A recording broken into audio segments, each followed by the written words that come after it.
Hola a todas y a todos. Vamos a hacer un ejemplo sencillo, ¿vale? De un circuito en el que vamos a calcular las potencias disipadas por la resistencia utilizando la potencia reactiva y en algún caso la definición, digamos, solo el estudio de la potencia activa. Bien, tenemos un circuito tan sencillo como este. Lo que vamos a hacer, lo primero, va a ser identificar el circuito como un circuito fasorial en el que tenemos una Z1 y exagerándolo muy mucho, porque ya vemos que hay un paralelo, aquí vamos a tener una impedancia Z2 y Z3. ¿Vale? Vamos a hacerlo así. Y un paso más lo simplificaría hasta el extremo de tener solo Z1 y una Z4. Bien, entonces, ¿qué vamos a hacer? Entonces estas Z son vectores. Aquí tenemos la VG, que también lo es. Como nos han dado el valor eficaz, que es 10, supondremos que la fase es 0. Y a partir de ahí empezaremos a calcular. De hecho, vamos a calcular a partir del final, ¿vale? Analizaremos este circuito diciendo que tiene una corriente. En este caso vamos a llamarla corriente total, ¿vale? Que es un vector que nos va a dar la caída de potencial en Z1 y en Z4, pero que la de Z4 a su vez, si es la diferencia potencial entre los puntos A y B, son los mismos que entre A y B en Z2 y Z3, ¿vale? Con lo cual tendremos esta caída de potencial en estas Z. Y la de Z1, pues igual que teníamos en el primero, ¿vale? Con lo cual, fijaros que ya tenemos todas las caídas de potencial, con lo que podemos calcular también las corrientes de cada impedancia, ¿vale? Vamos a hacerlas todas. Como es muy sencillo, así iremos calculando la potencia de cada una para ver qué pasa. Bien. Para empezar a hacer el análisis tendríamos que ir dando valores primero a las Z. O sea, el primer paso sería calcular las impedancias. En este caso, lo que vale Z1 y Z3 es directamente pues el valor resistivo, que es 4, Z3 es 8, y Z2, que es la bobina, es la ZL, que vale J omega L. Hemos puesto un valor de omega de 2, ¿vale? Para no trabajar con los pis, con lo cual tenemos que es J por 2 y por L, que vale 5. Luego esto vale 10J, lo que es lo mismo, 10 ángulo 90. ¿Vale? Estas son las impedancias. A partir de aquí, vamos a calcular también Z4, que es el paralelo de Z2 con Z3. Entonces, utilizando la calculadora, haremos aquello de el inverso de Z2, ¿vale? Que es 1090, más el inverso. Cuidado con la calculadora y poner bien las cosas. Es decir, si esto es Z3 es 8, pues pondremos 8 a la menos 1. Y el 1090 lo vamos a poner entre paréntesis porque si no, os hará solo, ¿vale? Es probable que os haga el inverso solo de la fase. Y entonces tenemos un problema. Y luego a todo esto le calculamos el inverso total, que nos da una impedancia paralelo equivalente de 6,25 con un ángulo de 38,66. ¿Vale? Muy bien, tenemos esto. Bien, esta es mi Z4 y ahora ya podemos empezar, ¿vale? Segundo punto, empezamos a analizar el circuito pues allá donde toque, ¿vale? Es decir, vamos a ponernos más a este lado, vamos a hacerlo aquí. Segundo punto, cálculo de la corriente total. ¿Cuánto vale la corriente total? Bueno, pues la corriente total será básicamente coger la VG, digamos que es VG partido la impedancia total, que es Z1 más Z4. ¿Vale? Esta Z1 más Z4, si queréis, la ponemos aquí como Z total, donde la Z total será Z1 más Z4, La Z4 yo ya la voy a guardar en una variable, la voy a guardar en la variable A, y así cuando le sume la Z1, que es 4, más 4, pues esta la voy a guardar en la variable B. Y así ya tengo esas dos impedancias. Entonces, ¿para qué me van a servir? Para que aquí cuando yo calcule que esto es 100 fase 0 por la Z total, pues vamos a ser más rápidos si hacemos esa división entre la ZT, que lo tenemos en la B, y que no tenemos que escribir todo el carro. ¿Vale? Entonces nos da una corriente de 10,31 con un ángulo de menos 23,73. Si miramos lo que vale la ZT, para dejarlo por aquí escrito, pues esto nos daba una impedancia de 9,697, que en realidad el redondeo es 9,7, ¿vale? Si lo redondeamos bien podemos poner 9,7,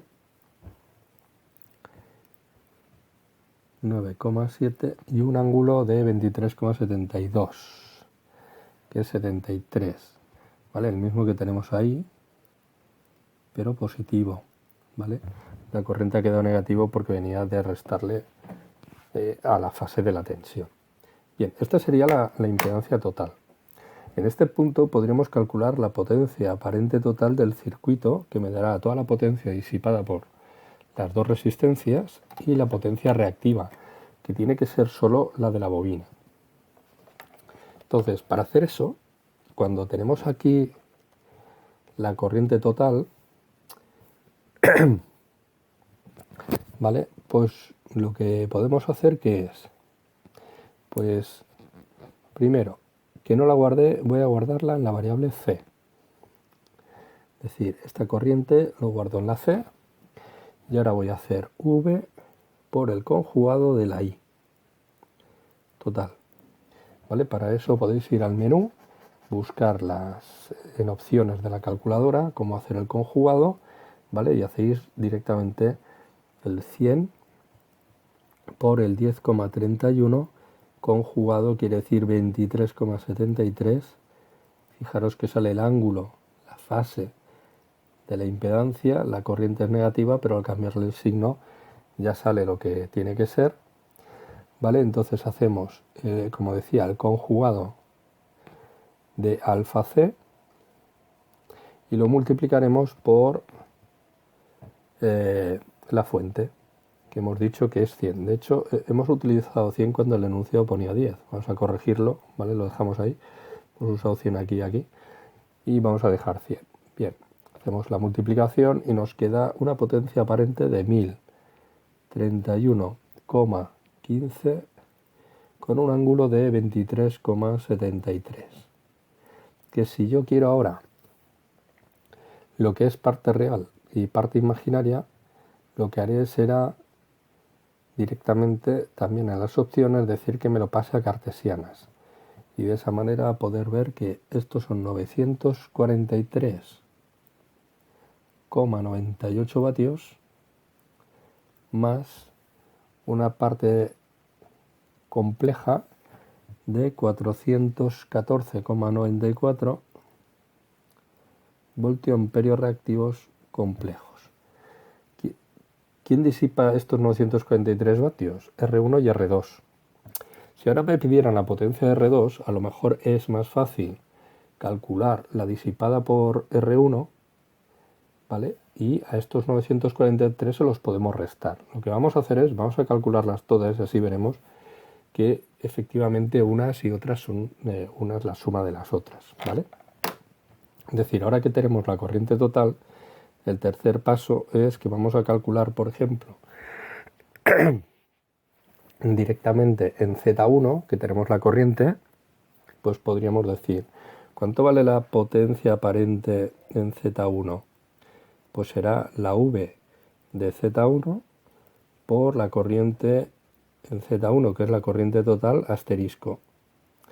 ¿Qué ocurre? que la VZ1 no la conocemos. Vamos a introducir aquí dentro la ley de Ohm. Me quedará que es I total, porque sigue siendo la de Z1, por Z1 y por el conjugado de la I total.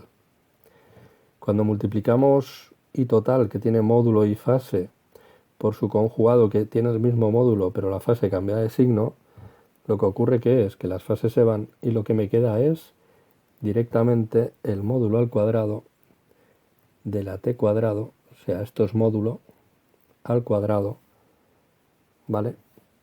Vamos a quitar esto de aquí, el módulo de la corriente al cuadrado por Z1. Fijaros que en este caso, como la Z1 solo tiene parte real, nos sale algo que ya no salía en continua, que es el módulo de la corriente al cuadrado por R1, ¿vale? Con lo cual, si hacemos el módulo, que también lo tenéis en opciones, si queréis, ¿vale? O bien directamente hacer lo de multiplicar la corriente, que lo tenéis en la letra C, alfa C, o sea, el conjugado de la corriente, ¿vale? Por sí consigo misma nos va a dar directamente el módulo al cuadrado, no tenemos que preocuparnos de nada. Veréis que da un número real. Y esto multiplicado por la R1, que es de valor 4, nos dará la potencia disipada por la resistencia R1, que da 425,31 vatios. Ahora seguro que si a estos 943 de aquí le restáramos 425, me tendría que dar la potencia disipada por R2. ¿Cómo podemos calcular la potencia en R2? Pues vamos a ir muy rápido si vamos cuarto a la potencia aparente de Z4, S de Z4. ¿Por qué? Porque será la tensión en Z4, V Z4 por la I Z4, que si os fijáis es la misma que la corriente total y asterisco, ¿vale? Entonces, aquí lo mismo. Si aplicamos lo mismo que hemos hecho hace un momento, veréis que es lo mismo que decir el módulo de la corriente total al cuadrado por Z4. No nos hace falta calcular la tensión en Z4, ¿vale? Vamos a hacerlo así. Vamos a quitar esto de aquí en medio y vamos a hacer el módulo de la corriente al cuadrado por Z4 de la misma manera, es decir, alfa C por el conjugado de alfa C. Si tenemos el módulo, el I al cuadrado, estamos directamente aplicando, ¿no?, esta propiedad, y por Z4. Y Z4 lo teníamos en la variable A, luego por alfa A.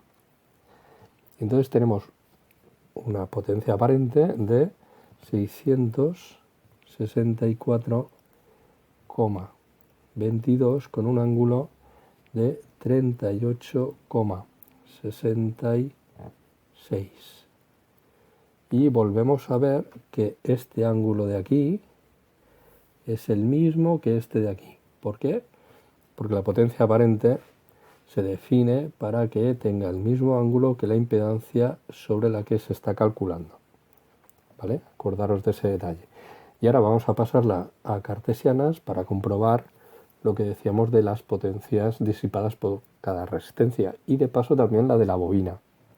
Entonces cogemos este valor de potencia aparente, nos vamos a pedirle que nos lo pase a cartesianas y nos da que son 518,67 vatios más 414,94 voltio amperios reactivos y por J, ¿vale? ¿Qué es lo que se puede observar aquí? Pues que efectivamente si sumáramos estos 518 más estos 425 nos tiene que dar la potencia activa total. Y por otro lado, fijémonos que en Z2,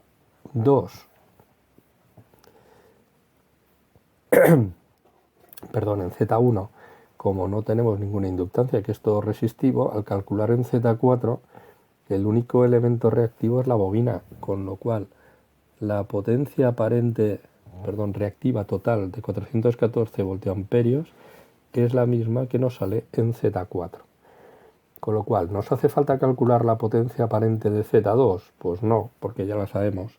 Esta parte de aquí tiene que ser la S de Z2. Seguro, porque es solo el elemento inductivo. Y como veis, es compleja y con ángulo 90, exactamente el mismo ángulo, ¿vale? Que su impedancia, que es de tipo inductivo, ¿vale? Este ejemplo es muy sencillo, pero hace un repaso de todo.